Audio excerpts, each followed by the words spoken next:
21 es este. ¿Me pasó algo? Miren, chicos, el tema 21 es este. Se llama Nueva Narrativa Hispanoamericana. Sucede que ya terminamos con España. Ya hablamos todo lo que había que hablar de España. Y ahora vamos a pasar a temas de Hispanoamérica, es decir, de nuestro continente. Y un primer tema es hablar de la nueva narrativa hispanoamericana. ¿Ya? La nueva narrativa hispanoamericana tiene tres periodos o etapas. ¿Cuáles son?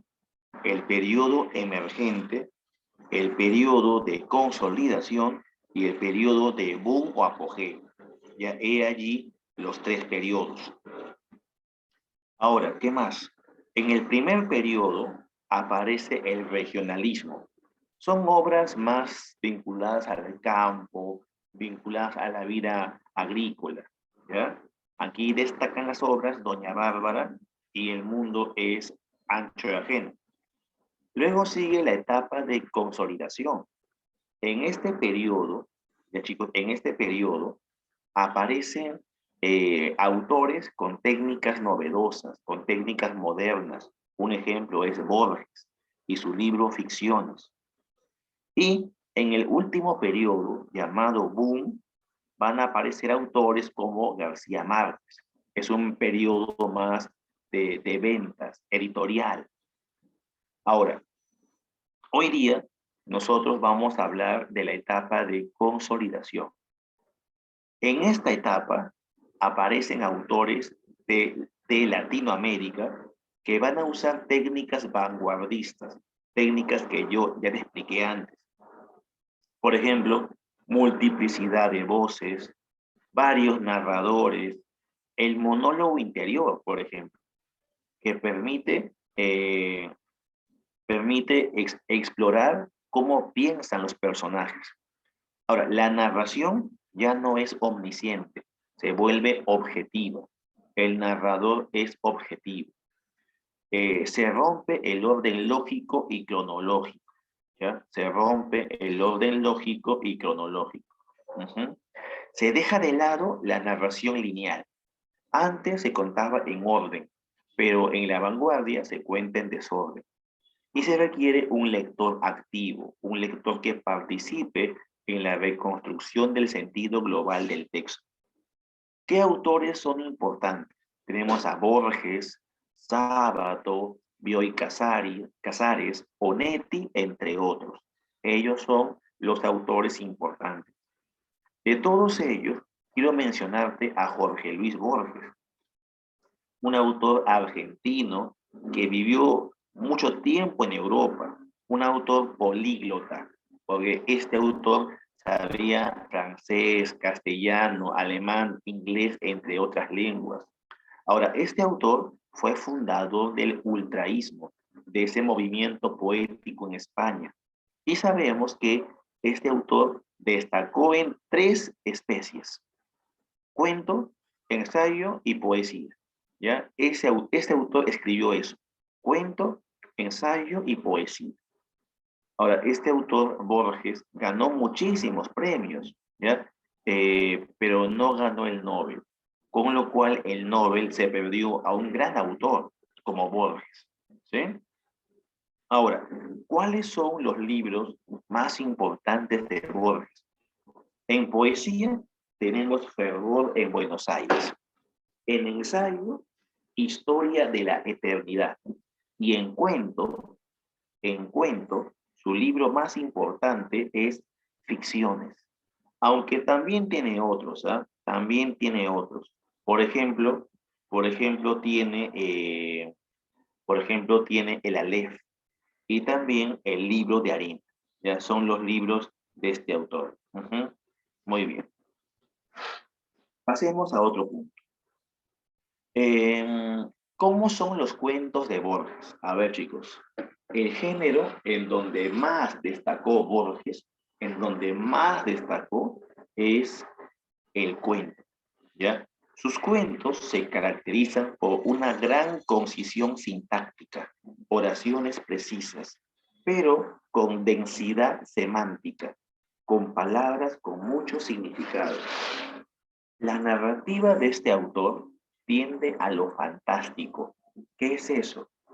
Significa, significa que este autor suele escribir de cosas imposibles, de cosas que no pueden suceder, pero suceden en sus cuentos. Por ejemplo, que un cuento sea infinito.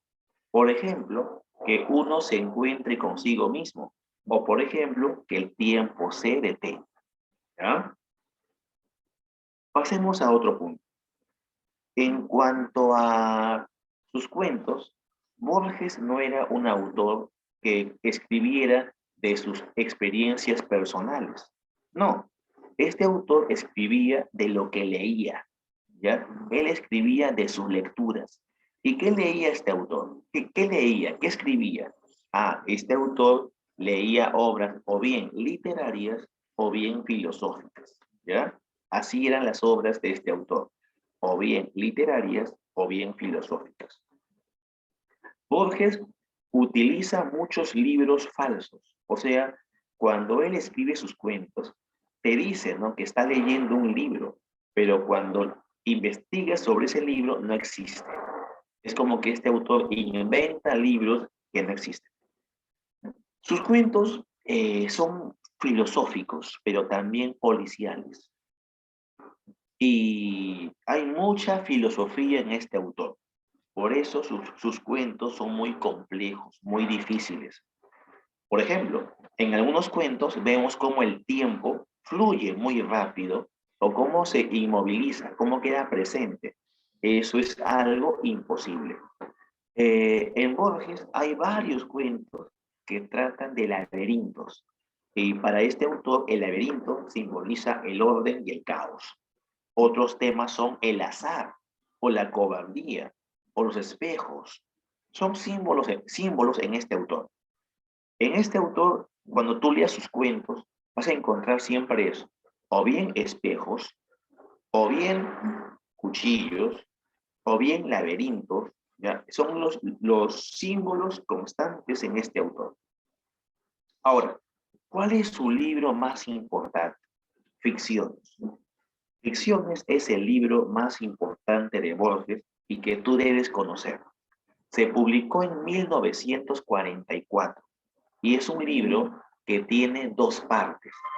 La primera parte se llama El jardín de los senderos que se bifurcan y la segunda parte se llama Artificios. ¿Ya? He allí las dos partes.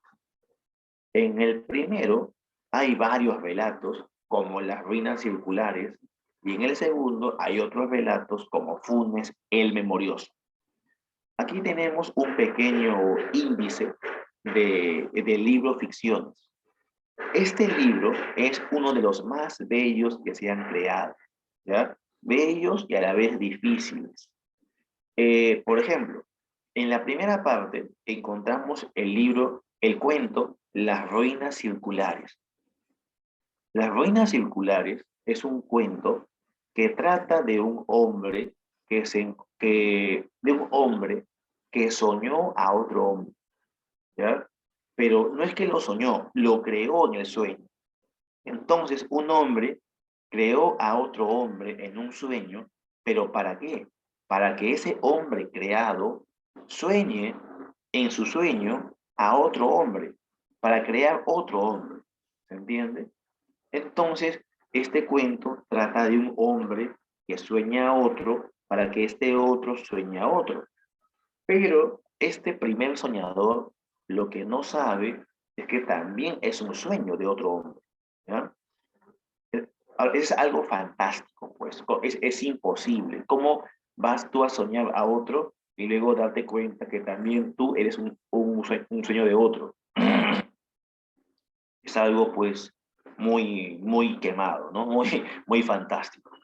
Ahora, en la segunda parte, llamada Artificios, hay también muchos cuentos curiosos, ¿no? Por ejemplo, tenemos El Milagro Secreto, La muerte y la brújula, 3 versiones de Judas, entre otros libros, entre otros cuentos. El cuento que más me gusta de esta parte se llama El milagro secreto. Este cuento trata de un hombre que sabe que va a morir. Los nazis lo han capturado, van a fusilarlo, ¿ya? Y cuando lo van a matar, él se pone a reflexionar y le pide un favor a Dios. Le dice, Dios, si tú eres el Señor de todo, si tú controlas el tiempo y el espacio a tu antojo, ¿por qué no me das un tiempo adicional de vida? Solamente quiero ir a mi casa, acabar mi obra y luego vuelvo. Y te cuentan en esta obra cómo eso ocurre, cómo el tiempo se va a detener, cómo el tiempo se detiene y cómo pues este hombre termina yendo a su casa. Entonces, que el tiempo se detenga es también algo imposible, ¿no? Algo imposible. Muy bien, chicos. Muy bien. Ahora pasemos a otro punto. Los cuentos de Borges, ¿por qué deslumbran? Porque son cuentos eruditos, ¿ya? Son cuentos eruditos. Son cuentos muy filosóficos, muy literarios. Hay una gran imaginación, ¿ya? Hay un cuento que tienes que leer de este autor que se llama La casa de Asterión, ¿ya? Y vamos a compartirlo rápidamente contigo. A ver, chicos, vamos a buscar tu cuento que se llama La casa de Asterión. La casa de Asterión, ¿ya? La casa de Asterión es un libro muy, muy importante que vamos a revisar. La casa de Asterión es la historia de un príncipe que te cuenta cómo es su casa, ¿ya? Pero lo curioso es que su casa es infinita, ¿ya? Justo aquí es el cuento. El cuento está acá en tu libro, ¿ya? Se llama La casa de Asterión. En la casa de Asterión, Asterión te va a contar cómo es su casa.